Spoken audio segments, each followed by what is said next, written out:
Hi! Welcome to our YouTube channel. ఈరోజు మన Telugu topic వచ్చేసరికి పర్యాయ పదాలు. ఆల్రెడీ ఇప్పటికే పర్యాయ పదాల్లో కొన్ని అర్థాలు తెలుసుకున్నాం కదండీ! ఇంకా 5 గురించి తెలుసుకుందాము.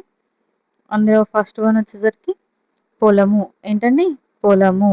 పొలం యొక్క పర్యాయ పదాలు వచ్చేసరికి ఏంటండి? కేదారము, క్షేత్రము. కేదారము, క్షేత్రము. పొలం యొక్క పర్యాయ పదాలు వచ్చేసరికి ఏంటండి? కేదారము, క్షేత్రము.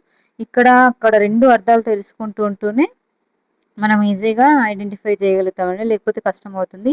ఇక్కడ గుర్తుపెట్టుకోవాలి. అక్కడ సైడ్ కూడా పొలము ఎంత గుర్తుపెట్టుకుంటావో వాటికి కేదారం, క్షేత్రం అని గుర్తుపెట్టుకుంటే క్షేత్రం అని ఇచ్చాడనుకోండి, పొలము, కేదారం అని ఆప్షన్ ఇస్తే పో అది పెట్టగలిగేటట్టుగా ఉండాలి. నెక్స్ట్ సెకండ్ వన్ వచ్చేసరికి ఏంటండి? అబ్ది. అబ్ది యొక్క పర్యాయ పదాలు సముద్రము, సాగరము, పయోధి. అబ్ది యొక్క పర్యాయ పదాలు సముద్రము, సాగరము, పయోధి. నెక్స్ట్ థర్డ్ అవుతుంది నళిని. నళిని అంటే పద్మము, తామర. నళిని యొక్క పర్యాయ పదాలు పద్మము, తామర. నెక్స్ట్ ఫోర్త్ వన్ వచ్చేసరికి ఏంటండి?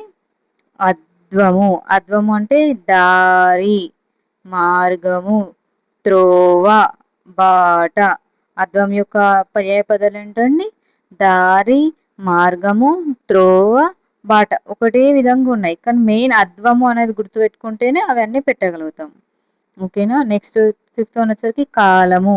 కాలం అంటే ఏంటండి? సర్పము, పాము, వాతాశనము. సర్పము, పాము, వాతాశనము. ఇవి వేటి యొక్క పర్యాయ పదాలండి? కాలము.